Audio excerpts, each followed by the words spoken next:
Hey friends, it's Simon Hurley and welcome to another video. I'm gonna be honest, I've been trying to film a video all day long and it just hasn't happened.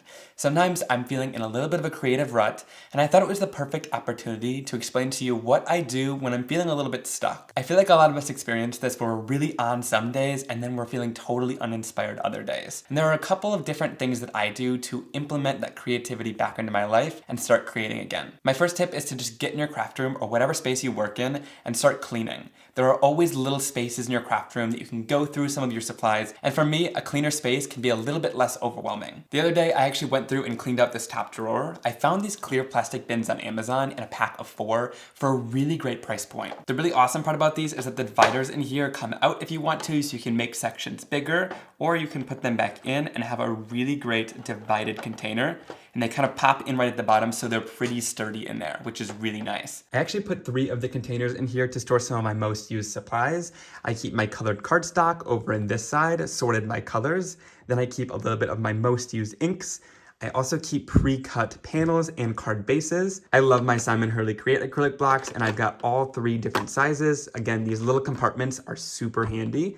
And then I have my most used adhesive and some of my favorite tools and embossing powder right in front. Organizing this top drawer with my most used supplies made it a lot more efficient and made me want to start creating again.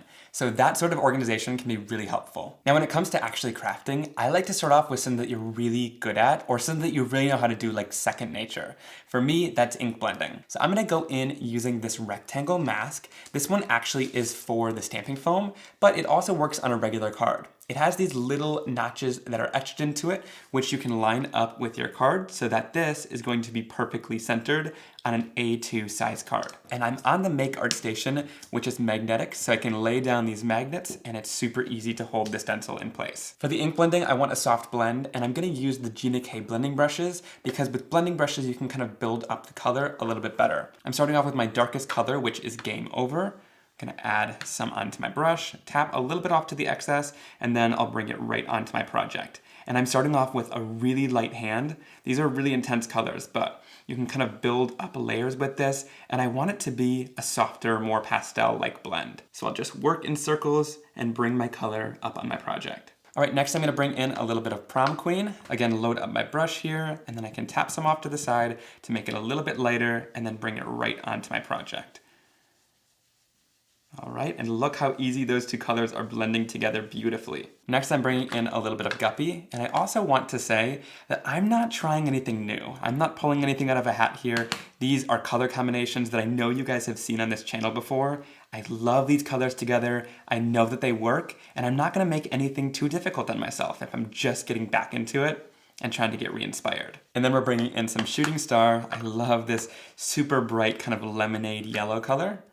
And I'll just bring it right in up top. And hopefully by doing this technique that you know, you might be inspired to try something new along the way. And you know what? I am gonna kind of deviate from the plan here. So I'm gonna bring in this sweater weather stencil. I love the geometric background on here, and place this stencil right on top. So the rectangle is still masked out, but now we've got this design on top here. And my inks react with water, so I'm gonna go in with my spray bottle and just spray down over top of this stencil. And then we can lift off the magnet super easily and check out how that's reacting with the water there to create a little subtle design in the background. You can let it dry, but I'm gonna heat set this with my Ranger heat tool just to speed it up on the process. That kind of stops the design from continuing to move out. Now, one other thing that I love is taking these backgrounds and stamping a lined or bold image right on top. I'm gonna use this large floral cluster from the lovely Lantanas stamp set, and I'm gonna stamp this down in my MISTI just to make sure that it stamps perfectly. So I'm going to place this floral cluster down, and I want it to kind of hang over the edge. That's gonna kind of create a nice grounding place for it, and add a little bit of dimension rather than just kind of keeping it inside the rectangle. And then I'm gonna stamp it down in black. I want lots of contrast, so a nice jet black ink is gonna work. This is VersaFine Clair, and then we'll stamp it right down onto my card. And then when we lift that off, check out all of that amazing detail. And you guys know I love clear embossing powder, so I'm gonna go in here and throw over a layer of clear embossing over top of the black ink. And this is just gonna add a little bit of shine and give it a nice finished look to the stamping. Then I'll heat set that until it's clear and shiny. I'm gonna use the With Deepest Sympathy sentiment, and then I'm going to add some anti-static powder and use my Versamark ink to ink that up. And this is a clear sticky ink, which is going to hold our white embossing powder. And then I'll go in and white heat emboss this, throw over a layer of powder, tap off the excess, and then with white, there's a little bit of excess powder. I find that blowing it off gets most of that powder off, whereas like flicking will sometimes take off too much. And then I'll heat set that until it's nice and bright white. And then again, I'm gonna do something that I love to do, and I know it works really well. I'm gonna go in with my Fiskars Spring Assist scissors and fussy cut around this sentiment. The reason why I like to do this is just because it gives it a really nice finished look, rather than just leaving it on a rectangle like this. But again, I'm sticking with things that I know work. You don't need to feel like you need to reinvent the wheel. I feel like that's where sometimes we get a little bit lost, feeling like you need to like one-up yourself every single time. When truly, some of the most simple cards are the most stunning. All right, then I'll add that sentiment down on some foam tape, and I'm making it overlap on this border, again, just to give it some grounding and some interest. All right, and there is our finished card. I love that rectangle blend stencil and the beautiful white border that it gives. And then just finishing it off with that simple but beautiful, lovely Lantanas image. A card that's so simple to create can still just be so stunning and beautiful. Let's take a quick break from the crafting, as this video is sponsored by BetterHelp. Now, BetterHelp's mission is to make online therapy quick, easy, and affordable. I love that BetterHelp is online. That way, if you're a little bit apprehensive, but you think that you need help or want to try out therapy, this is a great first option. Because it's online, you're skipping the awkwardness of the waiting rooms and meeting someone face-to-face if you're not ready for that. All you need to do to get started is fill out a really simple questionnaire. I filled it out and it was really great. It tailors to your needs and makes sure that you're really comfortable in your therapy session and gets you a therapist that really specializes in those areas. Once you're matched with your therapist, you're able to online chat with them, and you're also able to schedule meetings so you can have face-to-face therapy sessions with them. And the best part is, if you're not meshing really well with your therapist, you can always request a new therapist and you'll be matched again with a different licensed therapist. This way you kind of skip the awkwardness of doing that in person, and you can get matched online with a great therapist that you really like. So if you want to try BetterHelp, go to betterhelp.com/SimonHurley to check it out. Now back to the video. With this next card, I'm going to go back into my stash. It's something I recommend doing to look at some of your old products and see what inspires you. Today I grabbed Nuvo Shimmer powders because I know I love how they look. I'm going to use the Bold Bouquet stamp set, and again, I just love the lined image here. It's a full image that covers the card, which means it won't take too much thought. I pulled out my Missy since it's a large image, and then I'm going to use a sticky mat because I can't really put my magnet anywhere since this image takes up the full card. So I'll place my stark white cardstock down, then it's nice and stuck, it's not gonna move because we want it to stay in the same spot. And then I'll place down my image and line it up in the center. So you can see it would be like hard to find a place for the magnet, but then I'm going to pick up my image and we can do our stamping. For this, I'm using VersaFine Clair ink again because I want a nice jet black and detailed image. And then I'll stamp this down.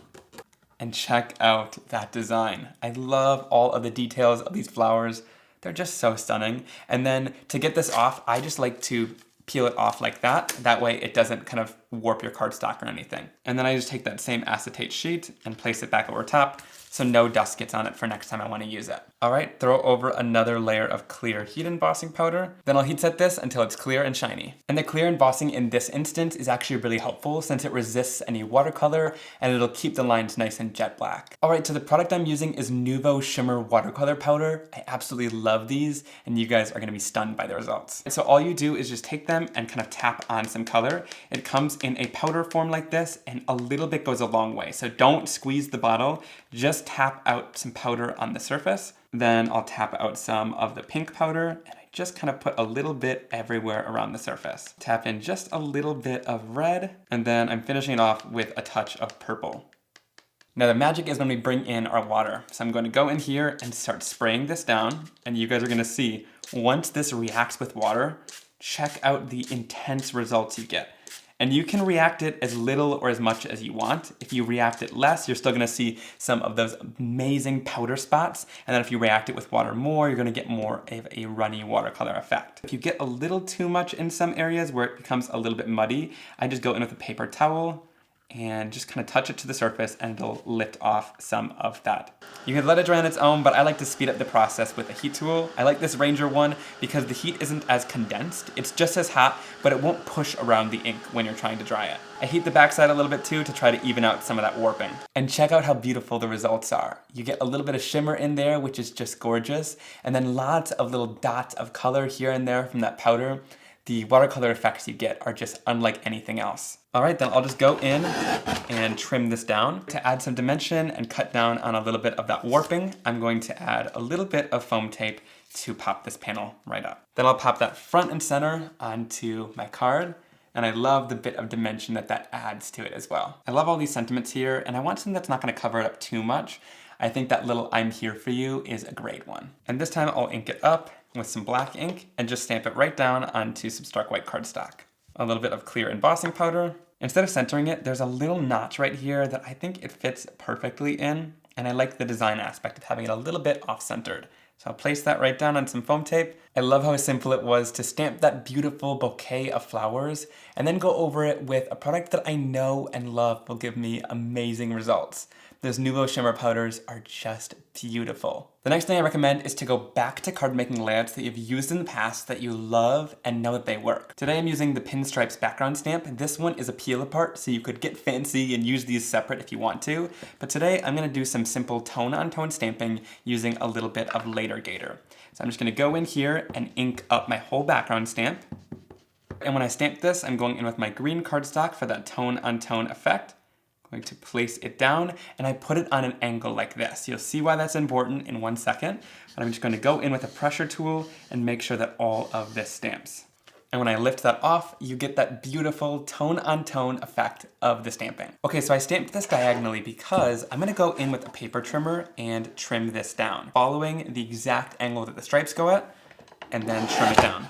This cut gives us 2 pieces that we can use on 2 cards, and then I also like the angle that it adds. It gives a lot more interest than just leaving it as a rectangle. I've added some tape runner, and then I'll add this right down at the bottom of the card. You could also add it at the top of the card, but the awesome part about this design is it gives some nice contrast up at the top there, and then we can put something in the center here. I'm going back to the lovely Lantanas stamp set for this flower, and we'll add it onto an acrylic block, and then we can stamp it down onto our stark white cardstock. And by now you guys have probably guessed, we're gonna go in with some clear embossing powder, throw it right over the top, and then heat set this until it's clear and shiny. For really simple coloring, I'm gonna go in with a little bit of Over the Moon, which is a really light yellow color, and I'm just going to go into the blending tool and blend a little bit of this color on, making sure to kind of stay inside the lines. By starting in the center like this, it gets darkest in the center, which is really nice, and then gives you lighter edges. These little detail blending tools come in super handy when you're doing detail blending like this. I'm gonna go in using a little bit of Guppy just to add some shading to the center. And so these guys are really nice and small, so you can get into really little areas. And so that little bit of orange is just gonna add a lot of depth to the center of that flower. Then I'm going in with a little bit of Psych, and then I'm going into the leaves. And so for this area, I'm going to bring in another one of these little detail sponges and just add a little tiny bit of green. And getting into even tinier details, you can use the little side of these tools to get right in there. That blending was super simple, but you get really great results. And so there's kind of a theme going on today. We're doing really easy things, but you can still get beautiful results by doing the easy techniques. Then I'm gonna go in and fussy cut this out. I'm leaving a little bit of a white border, and I'm going in with my Fiskars Spring Assist scissors to just easily go around this image. I'm gonna do some heat embossing, so I'm using my antistatic powder tool, and then I'll go in with my Versamark ink. I'm gonna ink up this sentiment. This is from that same stamp set, and it says, "I appreciate you so much." I love this sentiment because it can be used for so many occasions.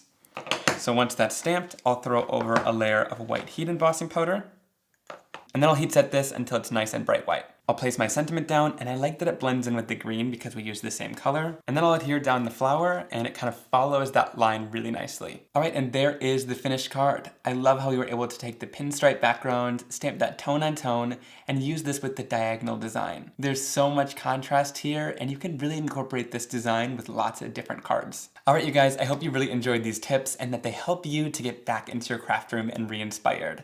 Leave me a comment down below on which card was your favorite, and also there's a full supplies list linked down below to everything that I used in today's video, and those links help support me, so I really appreciate you using them. Thanks for spending time with me, and I'll see you guys soon. Bye!